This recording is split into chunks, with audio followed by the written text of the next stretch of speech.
Matt Lenihan Boxing, social in association with Forged Irish Stout, Empire Fight Store. Eddie Hearn, off the back of an incredible fight week, straight into another Josh Taylor, Jack Catterall, 2 years in the making. Let's start with last week though. What many people predicted to be like a high-level chess match, it had everything, the ups, the downs, and Usyk came out on top. It was my job, well, everyone's job, to sell the fight as well. But I did say in interviews, I don't think it will be a thriller. I thought it'd be fascinating. Two great technicians, two great boxing IQs, but it was a thriller. It had everything: skill, heart, pain, drama, like everything. And I feel like what a great time to come into this fight as well. And we're on fire at the moment. We've had that. We got this week, Taylor Catterall. Then we got the 5v5 next week. What a time for boxing! And it was amazing to be part of that, to watch that fight up close. And what better way to say for British boxing, flag in the sand this week, biggest British fight of the year by a long way, sold out Leeds Arena, the atmosphere is going to be epic, and I think we're going to get a great fight between these two. 100%. Just want to touch on the performance of Oleksandr Usyk. I mean, many people had Tyson Fury up first half of the fight, and then that round came where he put it on Tyson Fury, and a lot of the talk in the build-up was, we think we can both win on points, we're not sure if Usyk can maybe hurt Tyson Fury. He proved everyone wrong. Yeah, you know what? There's been a lot of debate about those, particularly the first 6 rounds of the fight.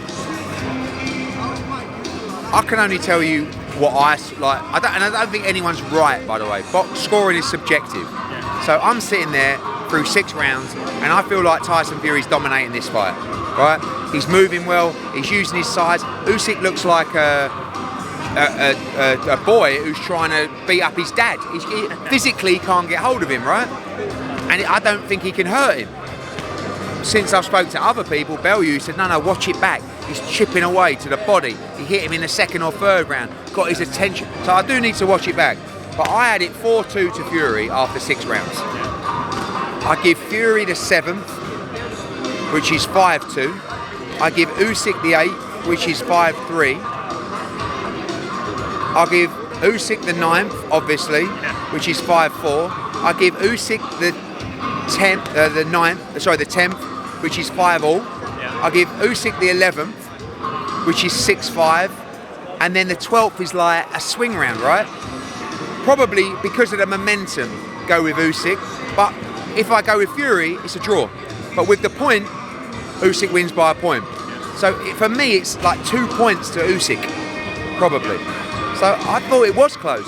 When I went over to other people, whilst the decision was coming out, AJ was one of them, they didn't score it like 118-110, but he had Usyk by 3 or 4 points. Do you know what I mean? I didn't really have anyone at ringside who thought Fury had won, by the way. Maybe could they sneak a draw? I don't know, but I do have to watch it back.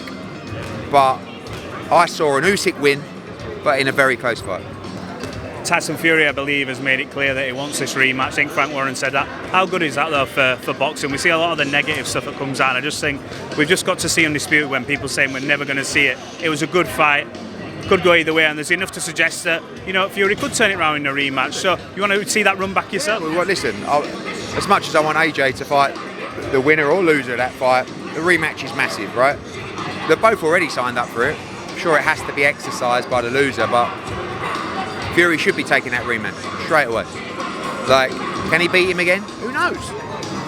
Those kind of fights take a lot out of a fighter. I mean, Tyson Fury was absolutely gone in the 9th. His powers of recovery, by the way, are quite incredible, because when he came back to the corner, everyone went, it's over. The fight's over. Yeah. And he came out in the 10th, not like a new man, but massively recovered. Like, from the he does that though, doesn't he? Yeah, listen, massive respect to him. So yeah, like, you should want to run that back. But Usyk was gone when he finished the fight. Not as in hurt, but exhausted. I mean, listen, to win that fight, he had to fight at a ferocious pace, right? And they both deserve so much credit. Usyk is an all-time great. I watched Frank Warren on TalkSport. I didn't expect it to go how it went, actually, but then all of a sudden, Frank mentioned it to me midweek. He said, look, whenever we talk negative stuff about Tyson, people forget that he's bipolar, and Frank went into it. And then him and Simon Jordan went back and forth over criticism of Tyson Fury. I think Simons was alluding to the comments Tyson made after the fight, but we sort of never really picked up on like the embrace between the pair, where talking about seeing each other's families. They're both God-fearing men. What do you make of the sort of the clash between Frank and Simon? You've been there yourself, haven't you? I haven't seen the whole thing. I just saw bits and pieces. Do you know what I mean? Obviously, Fury can feel that TalkSport have always had it in for Fury. I don't necessarily agree with that, because I guess I felt like they had it in for me and Conor Benn at one point. But now Fury banned them, so they've doubled down, right? But I think at the same time you've got to understand that outside of there, it's not actually real. It's just a show, it's a game. So Fury's selling the fight. He said some stupid things sometimes, maybe some things that he shouldn't. But I feel like when you get beat, we shouldn't really penalise people to a point where it's like, ha-ha. Like, I feel like Simon Jordan's a bit of a ha-ha merchant. Do you know what I mean? Yeah. You get those people where more bitter. Ha-ha. They enjoy people's pain. They enjoy people's suffering because something's missing a little bit. I don't know. I feel like the moment you're set free is the moment you celebrate people's victories, whether they're with you or not. And you celebrate their happiness, and you respect them in their pain. I don't know. I used to be a ha-ha merchant. What changed? I don't know. Maybe just being more comfortable in yourself. Like, I don't know. I don't know. Like, honestly, as a kid growing up, right? In my book, Relentless, it's available. It's the top seller in the Sunday Times. I actually said, I won't lie. There were times when I'd be playing a team game and I never wanted people to fail, but like if I was a batsman and someone went in before me and got out, I'd secretly go, yes, yeah, do you know what I mean? And I hate that. It actually made my skin crawl. Yeah. But that's what I was like growing up, because I was a bit of an individual, I don't know, but I was probably insecure and I probably had a bit of a chip on my shoulder. And I still, even like in the boxing game, there would be times where I wanted people to lose, right? I hope he loses, and when he gets beat, yes, he got beat, yes. I swear to you, I can't even remember the last time I watched a fight and went, oh, I pray he don't win, oh, I hope he loses. Not even someone who's against your fighter? No, honestly. On a competitive point. No, and I've just even realised that even more talking to you. Like, it's quite weird actually, because I used to be like, I think a lot of people are. But I'm pleased for people when they do well. Do you know what I mean? Like, and like even obviously before the drama, I was quite pleased for Ryan Garcia. Do you know what I mean? Even as much as I wanted Devin to win. Yeah. But, and other people as well who I don't like. But even with Ryan now, it's not a ha-ha. People are waiting for stuff that, told you. Like, it's like, mate, I pray for you. Do you know what I mean? But you got to keep your fundamentals and your values, but I'm not a ha-ha merchant. There's too many. I feel like if you're a ha-ha merchant, it's actually going to disrupt your development in life and your progress in life. That was the wildest half an hour, by the way. After speaking to you, I then went to the front and saw Ryan and said to his manager, look, I've just spoke to Eddie, it'd be good to get his point of opinion. I get dragged on stage, interview him. 10 minutes later, I'm sent a photo of you two hugging, and I'm just like, what is going on? I walked into the VIP room with Frank Smith, and Ryan was there. And I walked in, and he turned around, he come straight over to me, he went, Eddie, man, let's squash the beef, let's have a photo. And I was like, it's a guy just said publicly, he's going to chin me when he sees me, right? So I'm like, he's a very likeable kid, Ryan, do you know what I mean? And I'm like, I said, just want to say, Ryan, I said, you can't say this shit you're saying about me, not about to punch you. I said, he said, I've been set up. I said, look, you haven't, right? But don't say I've set you up, right?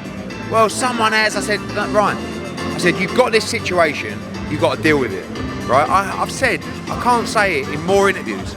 I hope you're innocent. I even give you the benefit of the doubt that you're innocent until proven guilty. But you have to explain it. You can't just say it's a conspiracy theory. Do you know what I'm saying? Yeah. And then he had a photo, he said he wanted to post it, he never actually posted it. But whatever, and then he starts again the next day. It's like, so yeah, like whatever. But again, pray for him. I don't go, I hope he gets put down, banned for 2 years. I hope he's innocent.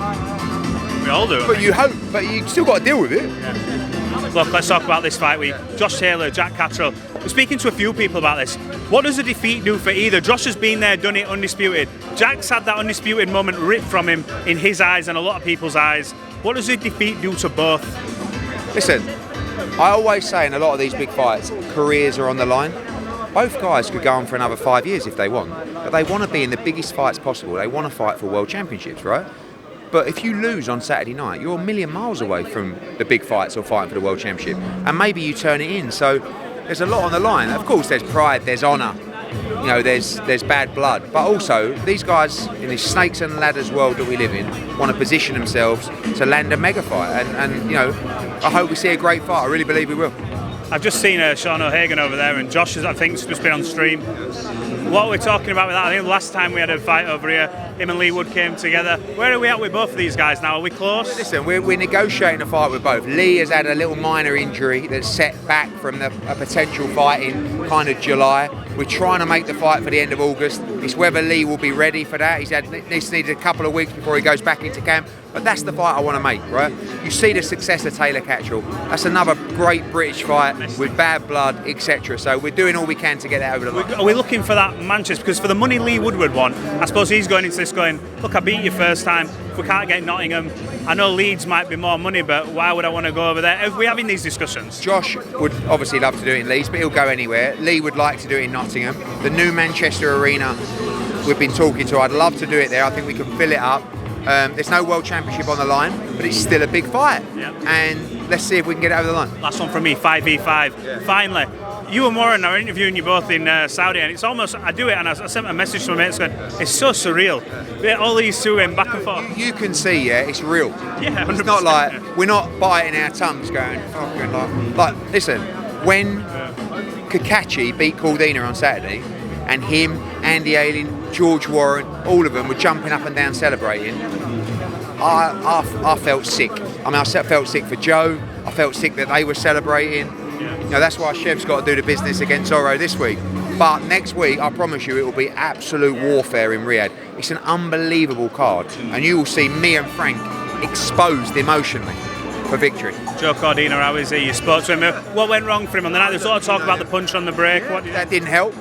How did it play out the fight? I mean, you know, I think that he was unlucky, but you have to give credit to Kakachi. He was big and strong in there. He was powerful. Joe does need to move up to 135. I thought he boxed a bad fight as well. But credit to Kakachi. He looked strong, powerful, and he done a job on him. Eddie, look forward to this week. We'll catch up again soon.